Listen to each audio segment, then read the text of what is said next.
जी मोहतरम जनाब रमेश सिंह अरोड़ा साहब।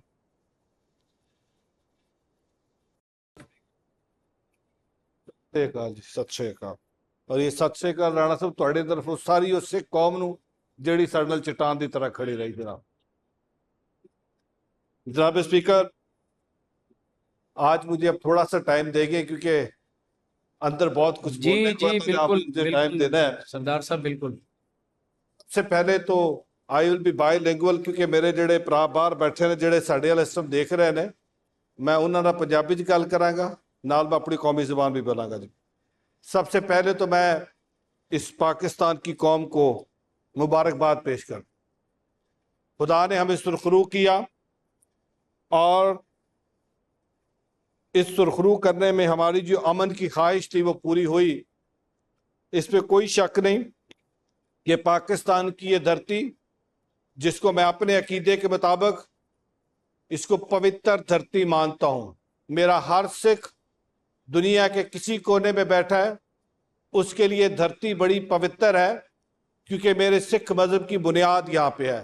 तो मैं अपनी पूरी पाकिस्तान की कौम को, ये जो मैं पाकिस्तान आर्मी ने, पाक अफवाज ने, पाकिस्तान एयरफोर्स के शहीदों ने, पाकिस्तान नेवी के जवानों ने जिस तरीके से दुश्मन को धूल चटाई और ये पैगाम दिया कि पाकिस्तान की कौम, भले हमारे पॉलिटिकल डिफरेंसेस हो, भले हमारे लिसानी डिफरेंसेस हो, but when it comes to Pakistan तो हम सब एक हैं।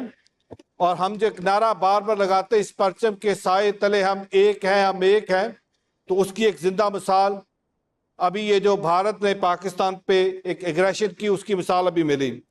मैं उसके बाद अपने कायद मियाँ मोहम्मद नवाज शरीफ साहब का शुक्रगुजार हूँ, जिनकी कायदाना सोच, कायदाना सलाहियत और उन्हीं के विजन के मुताबिक वज़ीर आज़म पाकिस्तान, उनकी हिकमत अमली, आर्मी चीफ जनाब सैयद आसम साहब, air marshal, air chief, navy के चीफ और पूरी टीम ने मिलकर जिस तरीके से दिलेराना तरीके से इस पूरे ऑपरेशन को किया, तो मैं सबका शुक्रगुजार हूँ और शुक्रिया अदा करता हूँ कि हमने इस जो हमारी अमन की काविश है उसको हमने अचीव किया।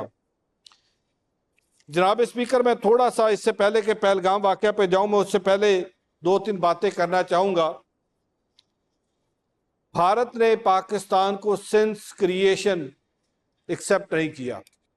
कभी 65 की जंग, कभी 71 की जंग, कभी कारगिल, कभी कुलभूषण, कभी अफगानिस्तान पाकिस्तान के बॉर्डर पे अपने सफारत खाने, कभी पंजाब के अंदर, कभी केपी के अंदर, कभी बलोचिस्तान के अंदर, कभी सिंध के अंदर फिरका वाराना फसादात, हर आए रोज़ यहाँ पे अपने स्लीपर सेल किसी ना किसी तरीके से यहाँ पे इस पाकिस्तान के अंदर जंग मुसल्लत की।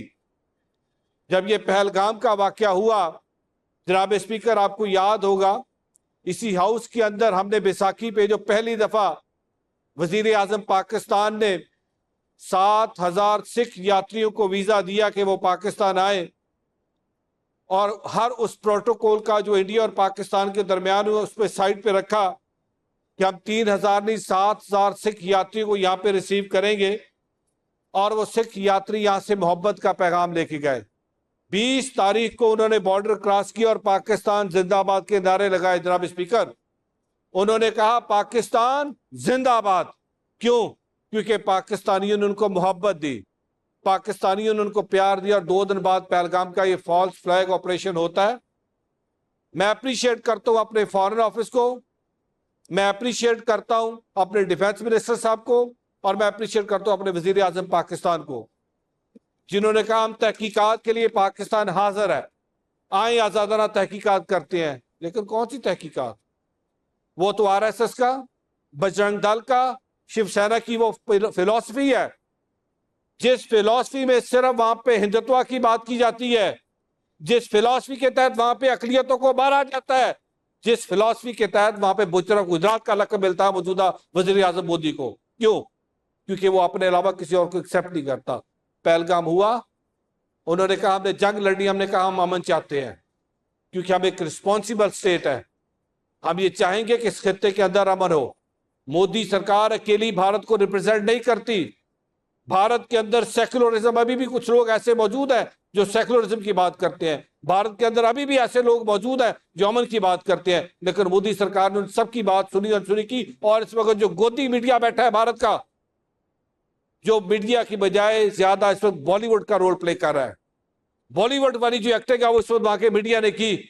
और जिस तरीके से इस अमन की पूरी कावज को खराब करने की कोशिश की, मैं खराज तहसीन पेश करता हूं अपनी हुकूमत को कि हमारी एक ही बात रही कि हम अमन चाहते हैं। 6 और 7 की शब एक यहां पे मिसाइल अटैक किया जाता है और हमारे मुल्क के अंदर जो हमारी शहरी आबादियां हैं जहां पे बच्चे सो रहे होते हैं, जनाब स्पीकर, वहां पे अटैक किया जाता है। अटैक करके 2 साल से लेकर 7 साल के छोटे बच्चे, आज उन छोटे बच्चों का खून हिसाब मांगता है कि क्या वो जो पहलगाम का फॉल्स फ्लैग ऑपरेशन था वो हमने किया था, उनके खून का हिसाब कौन देगा? आज वो खून आलमी दुनिया से पूछता है, यूनाइटेड नेशन से पूछता है, ह्यूमन राइट्स के डिफेंडर से पूछता है कि आप तो बड़ा क्लेम करते थे कि आलमी कवानीन है, लेकिन भारत उन आलमी कवानीन की धज्जियां उड़ाते हुए पाकिस्तान के ऊपर अटैक करता है। पाकिस्तान की टेरिटोरियल इंटेग्रिटी को, पाकिस्तान की सॉवरेनिटी को धज्जियां उतार के पाकिस्तान के ऊपर अटैक करके हमला करता है। आई विश कि जब जाफर एक्सप्रेस का वाकया हुआ था, जिस तरह पाकिस्तान ने कहा हमें पहलगाम के वाकये का अफसोस है, हम इज़हारे अफसोस करते हैं, इज़हारे गम करते हैं और हम कंडेम करते हैं। आई विश कि जब जाफर एक्सप्रेस का वाकया हुआ था तो उस वक्त वहां से अफसोस आता। बट क्यों करते? क्योंकि उसके ताने बाने तो मिल कहीं और रहे थे ना, उसके ताने बाने तो कहीं और से चल के आए थे, तो वो अफसोस क्यों करते? जनाब स्पीकर, ये बात यहां तक नहीं रुकती और मैं चाहूंगा कि अब इसके बाद मैं पंजाबी में अपनी सिख कौम का शुक्रिया अदा करूं। अपनी उस सिख कौम का जिन्होंने कि असी चट्टान की तरह पाकिस्तान के नाल खड़े आ, अमरीका तो लैके भारत तक हर सिख ने कि असी चट्टान के नाल पाकिस्तान के नाल खड़े आ। क्यों? क्योंकि उन्होंने कहा पाकिस्तान साड़ी पवित्र धरती है। सिख कौम ने कहा असी पाकिस्तान के नाल खड़े आ, वो मुल्क जिहदी मोदी सरकार के बारे मशहूर है कि बुचर ने, ਉਹ मुल्क जिथे अकलीतां नूं तहफ़्फ़ुज़ नहीं है, उस मुल्क के शहरियों ने कहा लहंदा पंजाब ते चढ़दा पंजाब असी खून खराबा नहीं होण देंगे। अगर मोदी सरकार नूं बहुत शौक है जंग लड़न दा, जावन राजस्थान ते राही जावन गुजरात, जिथों उहदा दा लकब है बुजर ऑफ गुजरात दा। सो मैं धन्नवाद करदा, मैं शुक्रिया अदा करदा स्विट्जरलैंड की संगत दा, यूरोप की संगत दा, अमरीका की संगत दा, कैनेडा की संगत दा।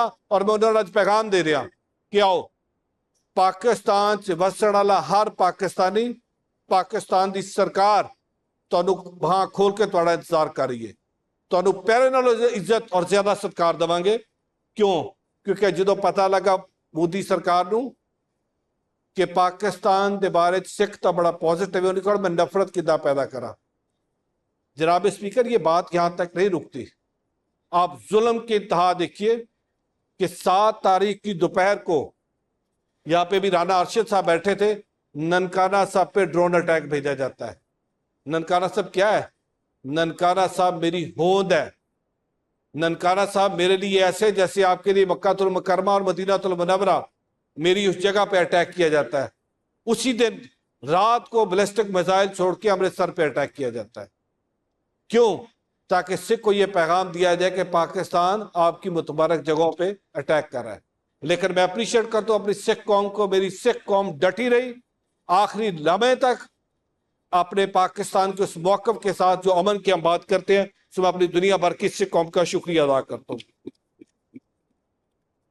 जनाब स्पीकर, अब सीज फायर हो गया। अब सीज फायर के बाद आज रात को DGMOs की बात होगी और उस बातचीत में सीज फायर के आगे का जो लाए अमल है वो तरतीब दिया जाएगा। और मेरी ये ख्वाहिश होगी और मैं चाहूँगा, क्योंकि भारत ने हमेशा ये किया है, हर जंग के बाद, हर इस तरह की एग्रेशन के बाद सीज फायर होता है, लेकिन उस सीज फायर की वायलेशन होती है। हमारी इंडस वाटर ट्रीटी जो हमारी लाइफ लाइन है, हमारा पानी रोका गया, आबी जारियत की गई, मीडिया के ऊपर बाकायदा तौर पर एक वार खेली गई। आज हमें ये देखना है कि हमने भारत के साथ मिलकर सबसे पहले इंडस वाटर ट्रीटी को बहाल करना है। करतारपुर कॉरिडोर जो मियां नवाज शरीफ साहब की सोच थी, मियां नवाज शरीफ साहब का सिख कौम के लिए तोहफा था, आज उस करतारपुर कॉरिडोर को दोबारा बंद किया। आज उस करतारपुर कॉरिडोर को वीरान किया गया, क्योंकि मोदी सरकार को पता है अगर करतारपुर कॉरिडोर खुला रहा तो वहां पे जब सिख जाएगा वहां से मोहब्बत लेके आएगा, पैगाम लेके आएगा। राणा साहब वहां से जफ्फी डाल के भेजेंगे, राणा साहब तो भी सलूट कर दे जनाब। ਅਸੀਂ ਹਮੇਸ਼ਾ ਤੁਹਾਨੂੰ ਐਕਨੋਲਜ ਕੀਤਾ ਕਿ ਤੁਹਾਡੀ ਦੌਰੇ ਕੋ ਬਹੁਤ ਬੜੇ, लेकिन सोच साड़ी सी तुसी बनाया, ਅਸੀਂ ਤੁਹਾਡਾ भी शुक्रिया अदा कर दें। तो मैं ये चाहूंगा कि करतारपुर कॉरिडोर को दोबारा बहाल किया जाए। और आज इसी हाउस से मैं अपनी सिख कौम को ये भी पैगाम देता हूं कि पाकिस्तान ने कहा कि हम भारतीयों को वीजे नहीं देंगे, लेकिन जब सिख कौम की बारी आएगी हम कोई वीजा कैंसिल नहीं कर रहे। सो आज हम उनको पैगाम दे रहे हैं कि आप अप्लाई करें, हम चाहेंगे कि हमारा सिख इस पाकिस्तान के साथ जुड़े। उसके बाद जनाब स्पीकर, कश्मीर जो हमारा मेन इशू है, जो मेन मुद्दा है, मैं चाहूंगा कि कश्मीर पे बात की जाए। आज पाकिस्तान की सबसे बड़ी फतह यह है कि भारत बार बार कहता था कि कश्मीर हमारा इंटरनल इशू है। आज पाकिस्तान ने कश्मीर को इंटरनेशनल इशू बना के अपनी सबसे बड़ी जीत ली है। आप जब कश्मीर इंटरनेशनल इशू बन गया तो हमें सबसे पहले वो जो 370 वाला इन्होंने रिवोक किया था, आज हमें उस पर बात करनी चाहिए। कश्मीर की पुरानी हैसियत बहाल करवा के अब जिस तरह कश्मीरी चाहते हैं उसका फैसला उस तरीके से होना चाहिए। जनाब स्पीकर, मैं ज्यादा टाइम ना लेते हुए, क्योंकि इस वक्त और भी मेरे बहुत सारे दोस्तों ने बात करनी होगी, आखिर में मैं अपनी बात को समेटते हुए सिर्फ ये कहूंगा कि पाकिस्तान की ये धरती हमेशा अमन की ख्वाह है। और हमने बार बार मीडिया पे भी, DGI-SPR ने भी, आर्मी चीफ ने भी, उसके बाद मियां मोहम्मद नवाज शरीफ साहब ने भी और शहबाज शरीफ साहब से भी अमन का पैगाम जाता रहा। लेकिन अमन को हमारी कमजोरी ना समझा जाए। अमन हमारी ख्वाहिश है, अमन हमारी कमजोरी नहीं है। सो आज इस हाउस के से इकट्ठी आवाज जा रही है कि अगर आप दोबारा पाकिस्तान पे जारियत करेंगे, भरपूर जवाब दिया जाएगा। अभी तो 6-0 है, ये 600 ना कहीं हो जाए। पाकिस्तान जिंदाबाद। जी थैंक यू सरदार साहब।